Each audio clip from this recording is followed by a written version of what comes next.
انبیاء کی محبت و عقیدت میں غلو اور شرک کا شکار ہو جانا۔ دوستو ہمیشہ سے ہی ایسا ہوتا چلا آیا ہے کہ انبیاء کی زندگی میں ان کی مخالفت کی گئی اور بعد میں ان کی قدردانی کے نام پر، ان کی عقیدت و محبت کے نام پر کبھی تو انہیں اللہ کے برابر بنانے کی کوشش کی اور کبھی اللہ سے بھی بلند کر دیا۔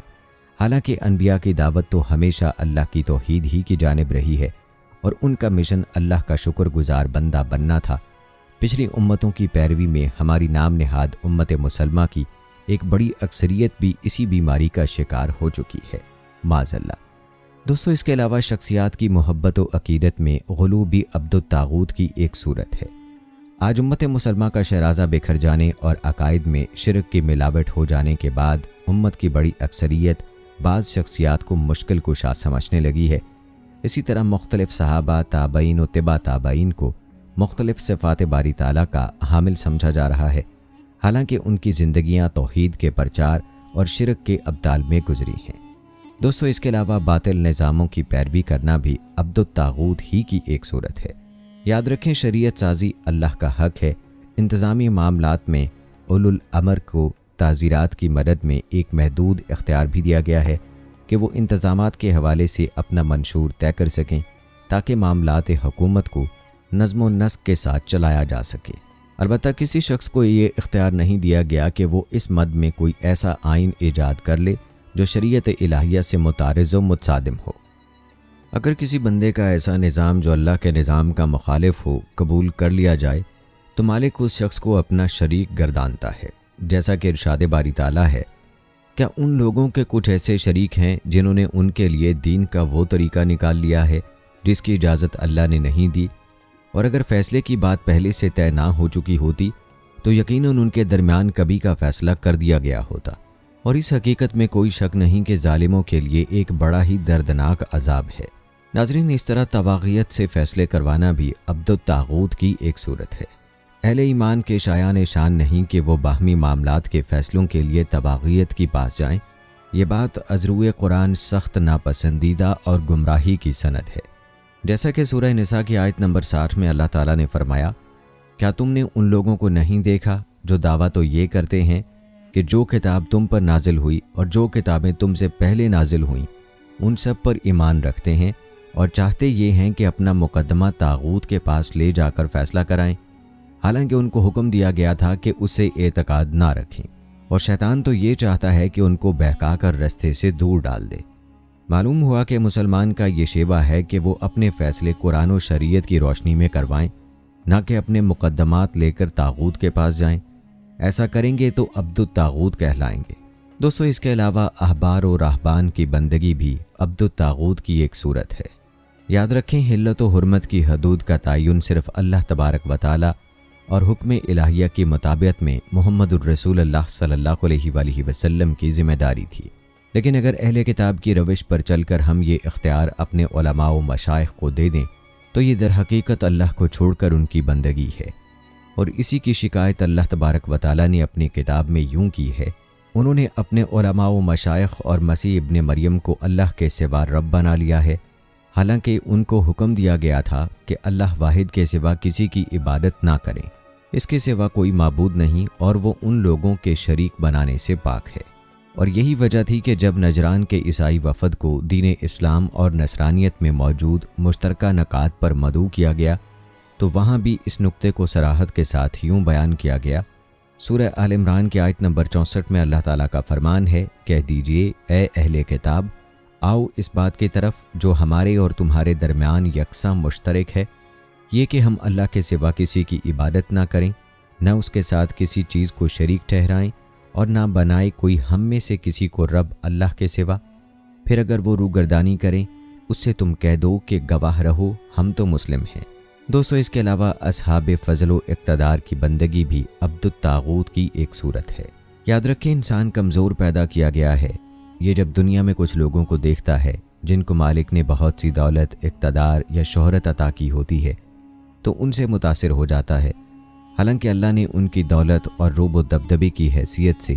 اپنے بندوں کو کتاب اللہ میں خبردار بھی کر دیا ہے۔ اسی طرح اللہ تعالیٰ کا فرمان ہے، اور کبھی آنکھ اٹھا کر بھی نہ دیکھنا اس سامان عیش و عشرت کی طرف جو کہ ہم نے ان لوگوں کے مختلف گروہوں کو دنیاوی زندگی کی رونق کے طور پر دے رکھا ہے تاکہ اس میں ہم ان کی آزمائش کریں، اور تیرے رب کا عطیہ تو بہرحال اس سے کہیں بڑھ کر عمدہ بھی ہے اور دیر پا بھی۔ اور اپنے گھر والوں کو صلاۃ کا حکم دیجیے اور خود بھی اس پر جمے رہیے۔ ہم آپ سے رزق کا سوال نہیں کرتے بلکہ ہم ہی آپ کو رزق دیں گے، اور اچھا انجام پرہیزگاری کا ہی ہوتا ہے۔ اسی طرح سورہ توبہ میں ارشاد ہے، آپ کو ان کے مال اور اولاد تعجب میں نہ ڈالیں، اللہ چاہتا ہے کہ ان چیزوں سے دنیا کی زندگی میں ان کو عذاب دے، اور جب ان کی جان نکلے تو اس وقت بھی وہ کافر ہی ہوں۔ اسی طرح ارشاد باری تعالیٰ ہے سورہ آل عمران کی آیت نمبر 10 میں فرمایا، بے شک جو لوگ اڑے ہوئے ہیں اپنے کفر و باطل پر، ان کو اللہ کے مقابلے میں نہ تو ان کے مال کچھ کام آ سکیں گے اور نہ ہی ان کی اولادیں، اور یہی لوگ ہیں جو ایندھن ہوں گے دوزخ کی اس ہولناک آگ کا۔ دوستو یاد رکھیں، جب بندے کا تعلق کتاب اللہ سے مضبوط نہ ہو تو ایمان کی کمزوری کا شکار ہوتے ہوتے بالآخر ایسی کیفیت پر پہنچ جاتا ہے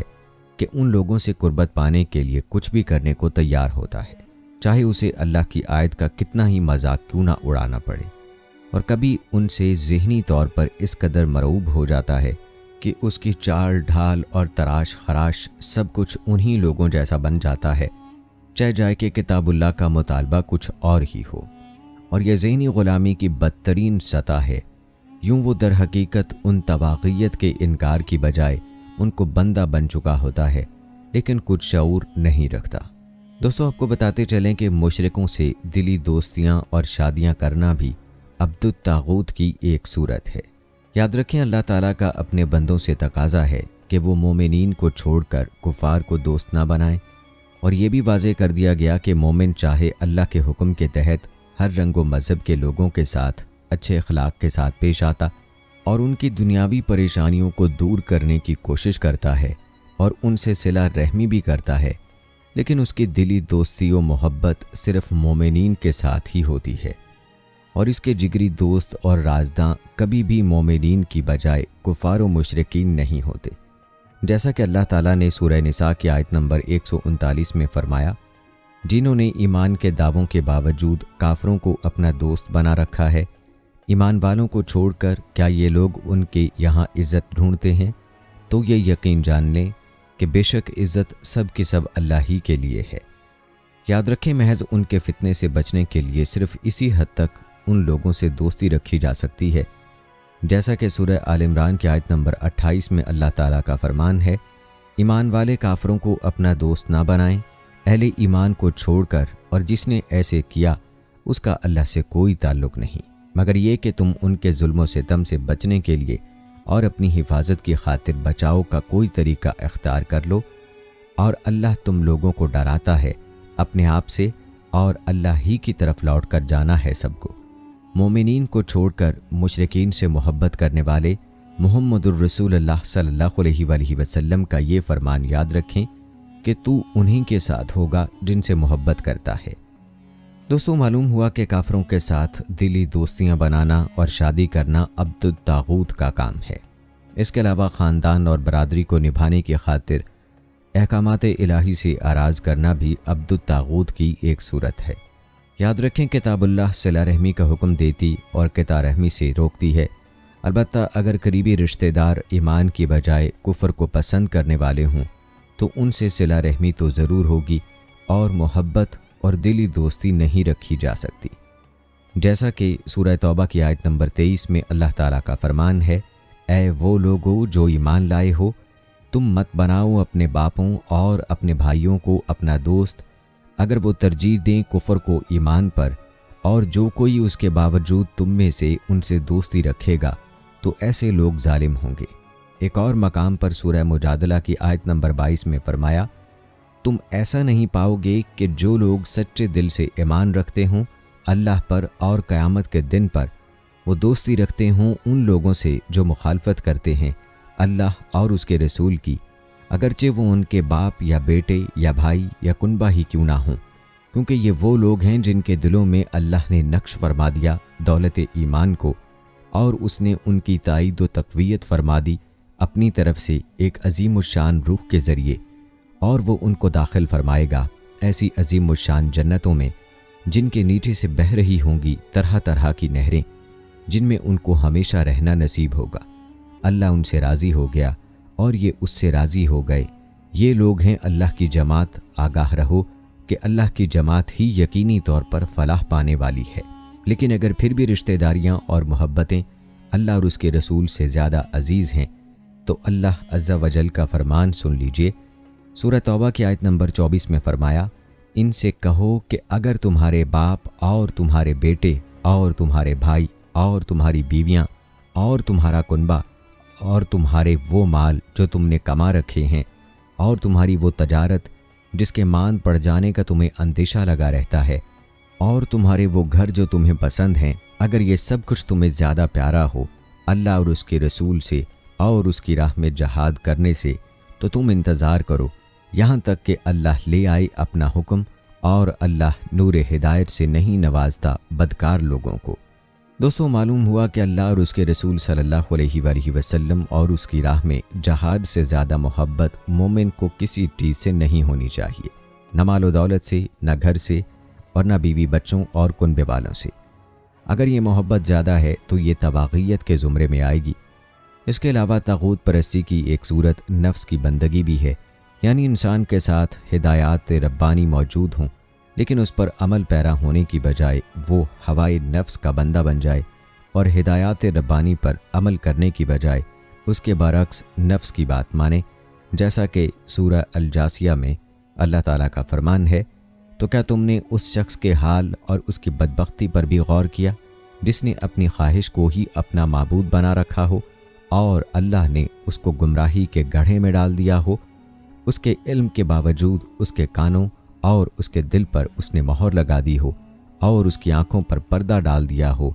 سو کون ہے جو ایسے شخص کو ہدایت دے سکے؟ اللہ کے بعد کیا تم لوگ پھر بھی کوئی سبق نہیں لیتے؟ معلوم ہوا نفس پرستی تو در حقیقت ہر انداز کی طاغوت پرستی کی ہی بنیادی وجوہات میں سے ایک ہے، لیکن اس کی انتہا آج کل لبرلزم اور دہریت کے نام سے دیکھنے کو ملتی ہے کہ ایک شخص ببانگ دہل اس بات کا اظہار کرتا ہے کہ میں صرف وہی کروں گا جو مجھے اچھا لگے گا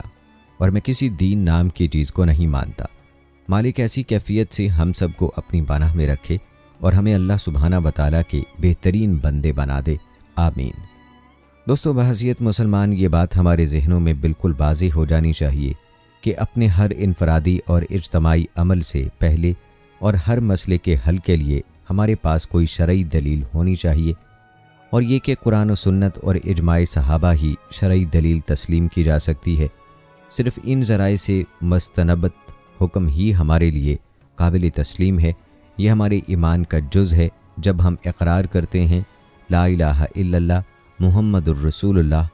تو گویا کلمہ شہادت ایک ایسے مکمل نظام کی بنیاد ٹھہرتا ہے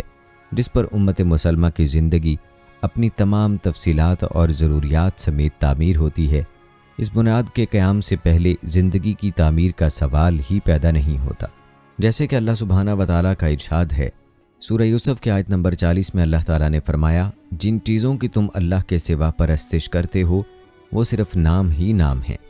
جو تم نے اور تمہارے باپ دادا نے رکھ لیے ہیں، اللہ نے ان کی کوئی سند نازل نہیں کی۔ سن رکھو کہ اللہ کے سوا کسی کی حکومت نہیں ہے۔ اس نے ارشاد فرمایا ہے کہ اس کے سوا کسی کی عبادت نہ کرو، یہی سیدھا دین ہے، لیکن اکثر لوگ نہیں جانتے۔ اسی طرح سورہ نساء کی آیت نمبر 80 میں اللہ تعالیٰ کا فرمان ہے، جو شخص رسول کی فرما برداری کرے گا تو بے شک اس نے اللہ کی فرما برداری کی، اور نافرمانی کرے تو اے پیغمبر تمہیں ہم نے ان کا نگہبان بنا کر نہیں بھیجا۔ دوستو، یاد رکھیں، اسلام ایک مکمل دین اور کامل ضابطہ حیات ہے جو زندگی کے تمام پہلوؤں پر حاوی ہے اور اس کی تمام وسعتوں پر حاکمیت الہی قائم کرنے کا دعوے دار ہے۔ اسلام فکر و نظر اور علم و عمل میں ایک ہمہ گیر انقلاب کا داعی ہے۔ اس کا پیغام یہ ہے کہ زندگی کے ہر شعبے پر، خواہ وہ انفرادی ہو یا اجتماعی، معاشی ہو یا معاشرتی، سماجی ہو یا سیاسی، اللہ کی حاکمیت قائم کرو۔ ہر اطاعت پر اللہ کی اطاعت اور ہر قانون پر اللہ کا قانون مقدم ہو۔ دوستو، نبی اکرم صلی اللہ علیہ وآلہ وسلم کی سیرت پاک کے مطالعے سے یہ حقیقت واضح ہو جاتی ہے کہ آپ صلی اللہ علیہ وآلہ وسلم کی دعوت حاکمیت الہ کی دعوت تھی، اسلام نے یہ ضروری قرار دیا کہ اس کی شریعت ہی زندگی کی حاکم ہو، جیسا کہ سورۃ المائدہ میں اللہ تعالیٰ کا فرمان ہے، اللہ کے اتارے ہوئے قانون کے ساتھ ان میں فیصلے کیا کر، لوگوں کی مرضی پر نہ چل۔ اسی طرح سورہ المائدہ ہی میں فرمایا، جو لوگ اللہ کے اتارے ہوئے قانون کے ساتھ حکومت نہ کرے وہ کافر ہے۔ ایک دوسرے مقام پر فرمایا، جو اللہ کے اتارے ہوئے قانون کے ساتھ حکومت نہ کرے وہ ظالم ہے۔ اسی طرح سورۃ المائدہ ہی میں فرمایا، جو اللہ کے اتارے ہوئے قانون کے ساتھ حکومت نہ کرے وہ فاسق ہے۔ دوستو یاد رکھیں، دین اور حکومت کی علیحدگی اسلام میں نہیں ہے۔ کوئی حکومت دین کے بغیر نہیں اور کوئی دین شریعت اور نظام کے بغیر کے نہیں۔ دوستو یاد رکھیں، اسلام جاہلیت سے اور طاغوت سے سمجھوتا نہیں کر سکتا۔ یہ نہیں ہوگا کہ آدھا اسلام ہو اور آدھی جاہلیت ہو۔ آج جب کہ اللہ کے بندوں کی وفاداریاں اسلام کے ساتھ ساتھ جاہلیت جدیدہ، سرمایہ داری، جمہوریت، سوشلزم، نیشنلزم، ذاتی مفاد، افادیت پسندی، فخر و غرور اور حاکمیت سے متصادم نظریات کو حاصل ہیں، یہی وجہ ہے کہ اسلامی اقدار ہم میں جگہ نہیں پاتی۔ ہمارے ذہن و دماغ اسلامی تصورات سے روشن نہیں اور ہمارا طریقہ زندگی فرقوں اور مسلکوں کے تابع ہو کر رہ گیا ہے، اور یہ سب شیطان یعنی طاغوت کی محنت کا صلہ ہے۔ ہمیں چاہیے کہ ان طاغوتی جالوں کو سمجھیں اور ہر اس چیز سے دور رہیں جو ہمیں اللہ اور رسول صلی اللہ علیہ وآلہ وسلم کی اطاعت سے اور دین اسلام سے دور کرنے والی ہے۔ دراصل یہی طاقتیں طاغوتی طاقتیں ہیں جو ہمیں اللہ کی ذات سے اور دین اسلام سے دور کر رہی ہیں۔ ان طاقتوں کی پہچان ہر مسلمان کے لیے ضروری ہے۔ دوستو یاد رکھیں، تحریک اسلامی کا مقصد ہی یہ ہوتا ہے کہ وہ اللہ کے احکام و قوانین کا اجرا کرے۔ یہی مقصد ہر مسلمان کی زندگی کا فرداً بھی متعین کیا گیا ہے۔ دوستو آج ہمارے معاشرے میں ہر طرف بگاڑ کیوں ہے؟ ہمیں انصاف میسر کیوں نہیں ہے؟ ہم ہر میدان میں مار کیوں کھا رہے ہیں؟ اس کی وجہ یہی ہے کہ ہم نے خود کو غیروں کے حوالے کر دیا ہے اور اسلام سے اور اسلامی نظام اور تعلیمات سے دور جا چکے ہیں۔ ہم نے اپنے آپ کو طاغوتی طاقتوں کے حوالے کر دیا ہے، ورنہ اسلامی خلافت کا نظام جس کی امتیازی خصوصیت قانون کی بالادستی ہے، جس کی مثال کوئی دوسری جمہوریت حکومت پیش کرنے سے قاصر ہے، اس نظام میں عدلیہ پر کسی با اثر یا بڑی سے بڑی شخصیت کا کوئی دباؤ نہیں ہوتا، جہاں سربراہ مملکت یا خلیفہ کو بھی عدالت میں طلب کیا جاتا ہے، جس کی مثالیں اسلامی نظام حکمرانی میں بھری پڑی ہیں۔ چند واقعات پیش خدمت ہیں۔ روایات میں آتا ہے کہ حضرت عمر رضی اللہ تعالیٰ عنہ کے دور خلافت میں حضرت ابو عبیدہ بن جراح رضی اللہ تعالیٰ عنہ گورنر شام نے حضرت معاذ بن جبل رضی اللہ تعالیٰ عنہ کو رومیوں کے پاس سفیر بنا کر بھیجا۔ رومیوں کے لشکر میں پہنچے تو دیکھا کہ خیمے میں دیبائے زریں کا فرش بچھا ہے۔ ایک عیسائی نے آ کر کہا کہ میں گھوڑا تھام لیتا ہوں، آپ دربار میں جا کر بیٹھیے۔ معاذ رضی اللہ تعالیٰ عنہ نے کہا، میں اس فرش پر جو غریبوں کا حق چھین کر تیار ہوا ہے بیٹھنا نہیں چاہتا۔ یہ کہہ کر زمین پر بیٹھ گئے۔ دوران گفتگو بادشاہ اور اس کے اختیارات کا ذکر چھڑ گیا تو حضرت معاذ رضی اللہ تعالیٰ عنہ نے فرمایا، تم کو اس پر ناز ہے کہ تم ایسے بادشاہ کی رعایا ہو جس کو تمہاری جان و مال کا اختیار ہے، لیکن ہم نے جس کو اپنا بادشاہ بنا رکھا ہے وہ کسی بات میں اپنے کو ترجیح نہیں دے سکتا۔ اگر وہاں کوئی زنا کرے تو اس کو درے لگائے جائیں، چوری کرے تو ہاتھ کاٹ دیے جائیں، وہ پردے میں نہیں بیٹھتا، اپنے آپ کو ہم سے بڑا نہیں سمجھتا، مال و دولت میں اس کو ہم پر ترجیح نہیں۔ لیکن دوستو، ہمارا موجودہ نظام کیسا ہے ہم خوب جانتے ہیں۔ آیا ہم اس نظام کو اسلامی نظام کہہ سکتے ہیں؟ اس کا جواب ہم آپ پر چھوڑتے ہیں، کمنٹ میں ہمیں اس کا جواب بتائیے گا۔ دوستو ایک اور واقعہ ملاحظہ فرمائیں۔